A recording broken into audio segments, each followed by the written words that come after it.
Assalamualaikum warahmatullahi wabarakatuh. Selamat pagi. Kembali lagi di pembelajaran fisika. Nah, hari ini kita akan membahas materi baru, yaitu tentang dinamika partikel.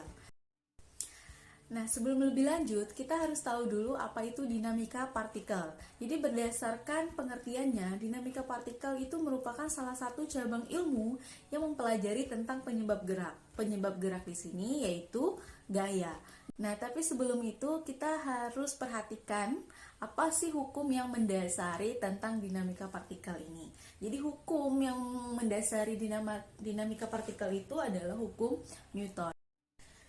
Kita masuk ke hukum Newton 1 tentang gerak. Bunyinya seperti ini. Jadi katanya, selama tidak ada gaya luar yang bekerja pada suatu benda, maka benda tersebut akan tetap mempertahankan posisinya. Perhatikan simulasi berikut ini. Ini kan ada mobil merah dan mobil kuning. Mobil merah itu di atasnya ada galon yang akan tetap diam di atas mobilnya. Jadi mobil merah bergerak, galonnya diam di atas mobil merah. Jadi mobil merahnya itu dianggap suatu benda yang selalu bergerak, sedangkan si galon ini dianggap suatu benda yang diam. Kalau berdasarkan hukum Newton 1 kan suatu benda akan tetap bergerak kalau dia awalnya bergerak. Tapi kalau dia awalnya diam, dia akan tetap diam selama tidak ada pengaruh gaya dari luar. Nah, kemudian datanglah si mobil kuning. Mobil kuning ini kan menabrak si mobil merah. Jadi mobil merah yang awalnya dia bergerak karena ditabrak oleh mobil kuning, dia jadi berhenti. Galon di atas mobil merah yang awalnya diam karena mobil merah kena tabrak, jadi dia jatuh, yang akhirnya dia bergerak. Itulah salah satu contoh untuk hukum Newton 1. Nah, kalau berdasarkan hukum Newton 1 tadi dia bilang suatu benda akan tetap bergerak jika dia awalnya bergerak, akan tetap diam jika dia awalnya diam, selama tidak ada pengaruh gaya dari luar. Berarti kan sigma F, gaya itu F ya simbolnya, atau jumlah gaya sigma F itu sama dengan 0. Sekarang kita masuk ke hukum 2 tentang gerak. Hukum 2 Newton tentang gerak. Jadi kalau bunyinya hukum 2 Newton tentang gerak itu sebenarnya percepatan suatu benda itu akan sebanding dengan resultan gaya yang bekerja pada benda tersebut. Atau kalau kalian waktu SMP pernah belajar itu sigma F sama dengan M kali A. Nah, kalau kalian perhatikan simulasi berikut itu kan ada dua buah truk. Satu truknya tidak berisi barang, satunya diisi barang. Berarti satu masanya kecil, satu masanya besar. Nah, ketika ditarik, truk yang ringan itu bergerak lebih dulu dibandingkan truk yang berat. Itu berarti jelas ya bahwa semakin kecil masanya, semakin besar si percepatannya. Karena kan A sama dengan F per M, berarti A-nya itu berbanding terbalik terhadap massa atau M-nya itu. Nah, karena persamaannya itu A sama dengan F per M, berarti percepatan sebanding dengan gaya. Semakin besar percepatan, semakin besar gayanya. Tapi A itu berbanding terbalik dengan M, karena F per M, M-nya di bawah. Maka semakin besar percepatan, semakin kecil massanya.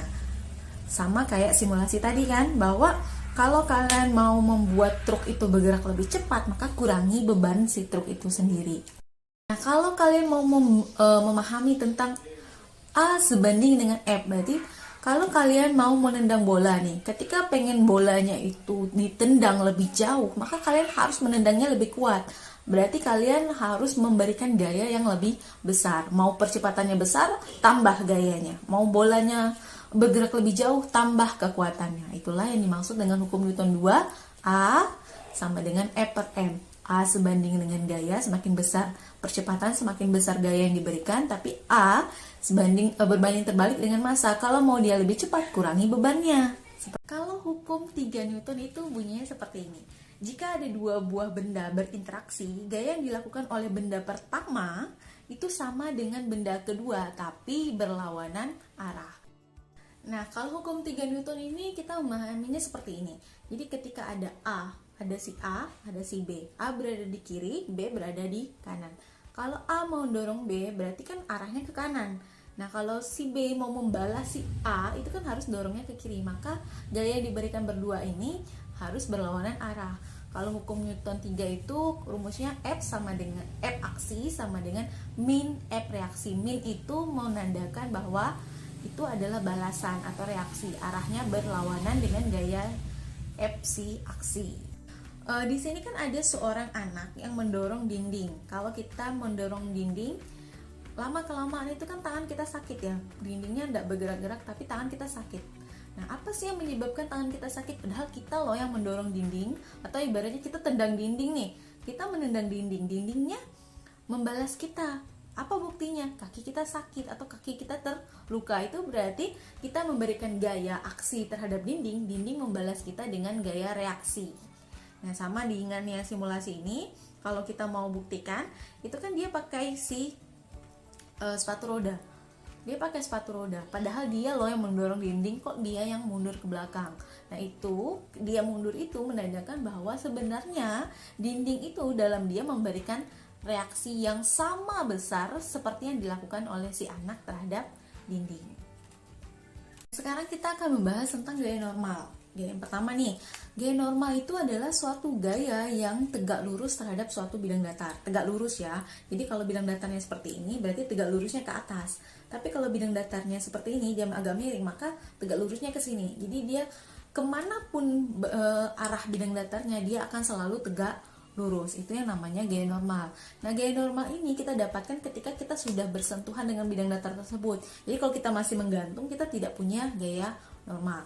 Kalau kita menggantung berarti kan kita harus perlu tali nih, tali untuk digantungkan terhadap diri kita. Maka yang dipakai itu bukan gaya normal lagi, tapi gaya tegangan tali. Jadi gaya tegangan tali itu gaya yang kedua. Gaya yang kalian dapatkan ya ketika kalian bersentuhan dengan tali atau diikat dengan sebuah tali. Yang kedua adalah gaya berat. Gaya berat itu W sama dengan M kali G. Jadi massa dikali gravitasi. Nah, berbeda dengan gaya normal yang selalu mengikuti arah bidang datar, gaya berat itu selalu ke bawah karena dia dipengaruhi oleh gravitasi. Jadi ketika bidang datarnya seperti ini, gaya normalnya di bawah karena dia membawa ke bawah.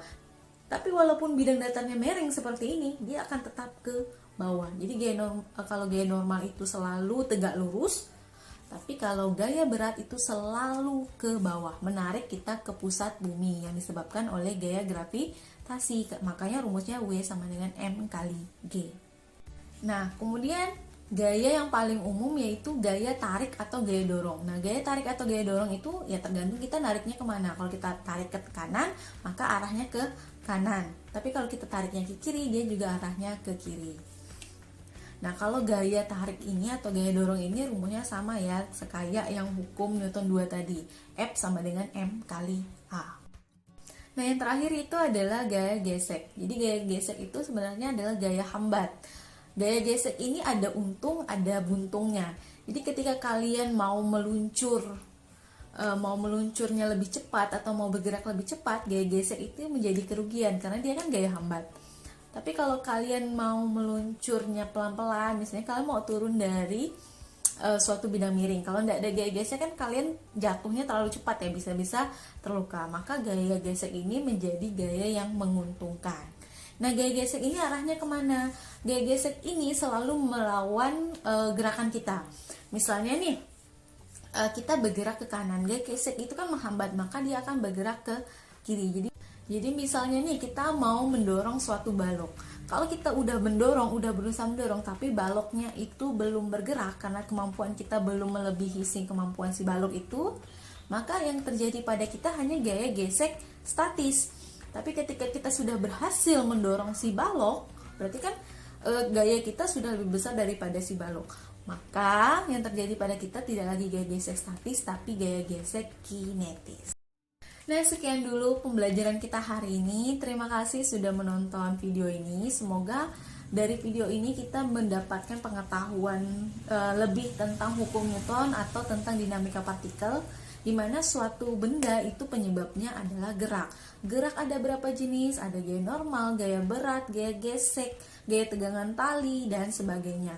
Sedangkan yang mendasari hukumnya apa? Oh, ternyata hukum Newton. Ada hukum Newton 1, hukum Newton 2, dan hukum Newton 3.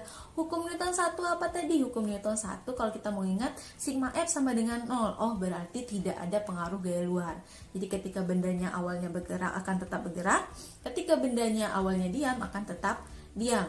Hukum Newton 2A sama dengan F per M atau percepatan itu sebanding dengan gaya.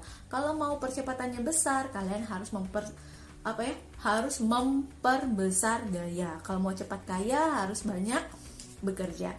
Jadi seperti itu. Kemudian yang hukum Newton 3. Hukum Newton 3, aksi reaksi sebab akibat.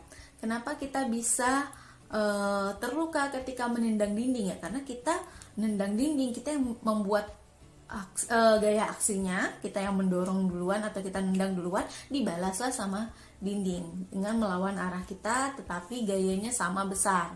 Gayanya sama besar gimana taunya? Semakin pelan kita nendangnya, sakitnya juga minim kan? Tapi kalau kita menendangnya semakin kuat, maka semakin besar rasa sakit yang kita rasakan. Seperti itu ya kurang lebih untuk pembelajaran hari ini. Terima kasih. Assalamualaikum warahmatullahi wabarakatuh.